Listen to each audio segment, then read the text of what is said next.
नमस्कार विद्यार्थियों, मैं देवेंद्र पारेख स्वागत करता हूं आपका जीके बाय डीके चैनल पर। विद्यार्थियों, यदि आप ये सोच रहे हैं कि पोस्ट कम है, एग्ज़ाम आ गई और हम बहुत कुछ कर नहीं पाएंगे क्योंकि कट ऑफ इसकी बहुत ज़्यादा जाएगी, तो मैं कहूँगा कि आप एक इतना बड़ा मौका छोड़ रहे हैं, जिस मौके को अगर किसी ऐसे व्यक्ति को जिसे कुछ भी हो जाए चाहिए वो चीज़, तो वो कभी नहीं छोड़ेगा। क्योंकि जीवन में अगर हजारों व्यक्ति हैं और एक वस्तु है वो लेनी है, तो इसको सबसे ज़्यादा नीड है ना, वो सबसे ज़्यादा प्रयास करता है। अब ये तय आप कर लो, पोस्टों को मत देखो, ये आप तय करो कि आपको नीड कितनी है, ज़रूरत कितनी है। तो पहली बात तो ये, और दूसरी बात ये कि अब देखो कि अब तो कर ही क्या सकते हैं, तैयारी तो होगी। तैयारी का नहीं है, तैयारी तो सब करते हैं, सिलेबस सब पढ़ते हैं, और अगर आप नहीं भी पढ़े हो तो बहुत कुछ पढ़ रखा है पहले से। एक बार एक एग्जाम की तैयारी से ही सब कुछ हो जाए ऐसा नहीं होता है, पहले की पढ़ाई भी खूब काम आती है।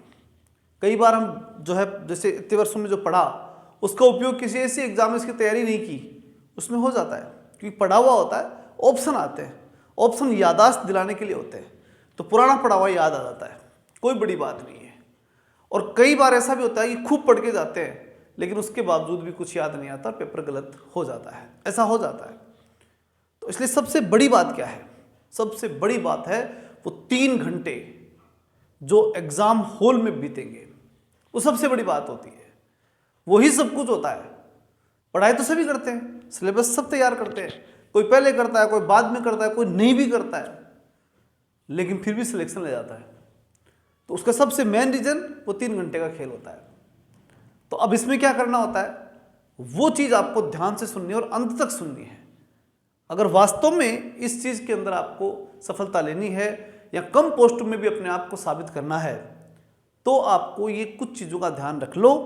पहले की पढ़ाई 100% काम आएगी, ये कह सकता हूँ मैं नहीं कहता कि अब कुछ तैयारी कर लोगे, कुछ और कर लोगे, अब नहीं कर सकते, हम सब जानते हैं अब कुछ नहीं हो सकता, अब एग्जाम है।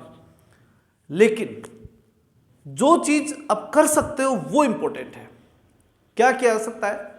तो सबसे पहले जब भी एग्जाम हॉल में बैठ करके पेपर सामने आए, या मार्कशीट के बारे में जो डिटेल्स भरनी होती है, भरने के बाद जो पेपर दिया जाता है, उस समय पेपर को शुरुआती आधे घंटे में स्पीडली पढ़िए और उस आधे घंटे के दौर में जो क्वेश्चन आपको आसानी से आते हैं उनको करते जाइए, बिल्कुल आसानी से, बिल्कुल इस पर दिमाग पे जोर देना ही नहीं पड़े।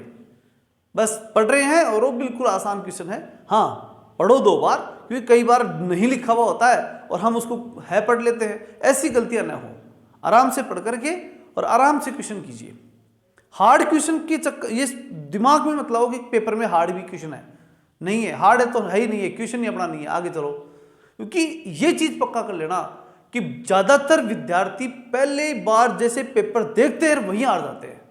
होता ही है कि पहला पन्ना लिया और उस पन्ने में चूंकि क्वेश्चन आगे पीछे भी होते हैं, तो पहला पन्ना लिया और उसी में वो क्वेश्चन जो है हार्ड ही आ गए, और वो ऐसे आ गए जो आपने पढ़े ही नहीं थे। बस वहीं पे आपका मेंटल स्ट्रेंथ जो है वो खत्म, और जैसे मेंटल स्ट्रेंथ खत्म होती है आप बहुत कुछ कर नहीं पाएंगे। फिर जो याद होता है वो भूलने लग जाते हैं, डर बैठ जाता है, कन्फ्यूजन होने लग जाता है, आता हुआ भी चीज़ें कन्फ्यूज होने लग जाती हैं, ये सब गड़बड़ होना शुरू हो जाती है। वो कब होती है? जब हम उस पहले पन्ने या उस हार्ड पन्ने में अटक जाते हैं और हमें लगता है कि ये पेपर तो हार्ड आ गया और ये तो हमने पढ़ाई नहीं था। बस ये मान लो उसके बाद में आपका जो दिमाग है उसको उस एग्जामिनर ने कंट्रोल कर लिया, कैप्चर कर लिया।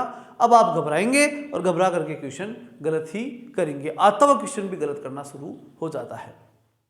इसलिए शुरुआती आधे घंटा बहुत इंपॉर्टेंट होता है, और उस आधे घंटे में आपको किसी भी स्थिति में अपने आप को मेंटल रूप से कमजोर नहीं होने देना। इसलिए आप सरसरी दृष्टि से चलते जाइए, जो क्वेश्चन आसानी से आ रहे हैं उनको करते जाइए, गोली लगाते जाइए, भाई ये क्वेश्चन मैंने कर लिया, टिक लगा दो और चलते जाओ और पूरा पेपर कर लो। अब आपको मालूम पड़ गया कि क्वेश्चन कितने सरल थे, कितने हार्ड हैं, कितने औसत हैं। सारे क्वेश्चन को एक बार आपने प्रॉपर पूरा पेपर आपने देख लिया। अब उसके बाद जो बचा समय है उसमें जो क्वेश्चन अटेम्प्ट करने हैं वो कैलकुलेट अटेम्प्ट करने हैं, क्योंकि अगर पेपर बहुत हार्ड है तो ये मान लीजिए कि आपको भी मालूम पड़ गया और सबको मालूम पड़ चुका है, इसलिए टेंशन की जरूरत नहीं है। आप कंपटीशन में बैठे हैं, कंपटीशन में बैठे हैं तो औरों के अनुसार आपका डिसीजन होना है। हार्ड है तो कोई टेंशन नहीं, सबके लिए हार्ड है। सरल है तो भी कोई टेंशन नहीं, क्योंकि आप करते आ रहे हो। तो इस प्रकार से वो एक टेंशन कम होना ये बड़ी बात है। इसलिए अब सेकंड जो कंडीशन होनी चाहिए वो है कैलकुलेटेड अटेम्प्ट की। और कैलकुलेट रूप से अगर आपने अटेम्प्ट कर दिया, अब कैलकुलेट अटेम्प्ट क्या होता है ये बात बहुत जानना जरूरी है कि जब भी हम 4 ऑप्शन देखते हैं तो 4 में से अगर 2 ऑप्शन हम काट सकते हैं, मतलब ये कि भाई ये 2 तो नहीं होंगे चाहे कुछ भी हो जाए, इस प्रश्न के 2 उत्तर तो नहीं हो सकते, तब तो उस क्वेश्चन को अटेम्प्ट करो, क्योंकि जो 2 बचे उनमें से एक हो सकता है, तो वो एक कोई सा भी हो सकता है, ठीक है, कोई दिक्कत नहीं, ज़्यादातर संभावना फिर सही की बन जाती है।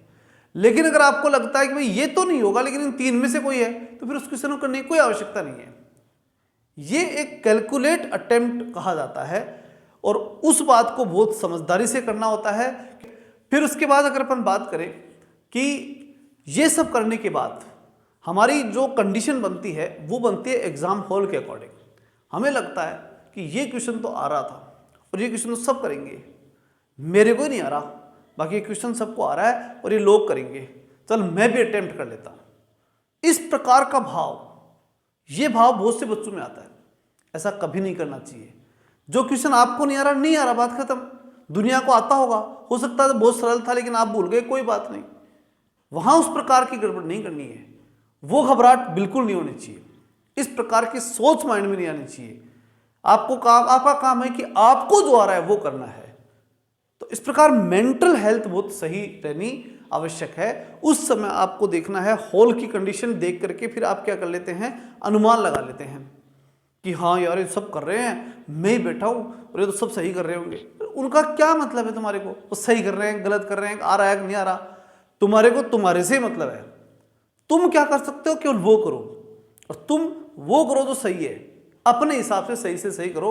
अनावश्यक रिस्क नहीं लेनी, आवश्यक लेनी है। आवश्यक का मतलब है, मैंने बताया, कैलकुलेटेड अटेम्प्ट करना है, उससे ज़्यादा कोई अटेम्प्ट नहीं करना, चाहे कितने खाली रह जाए, कितने क्वेश्चन रह जाए, चाहे उसका कोई मतलब नहीं होता उस चीज़ का।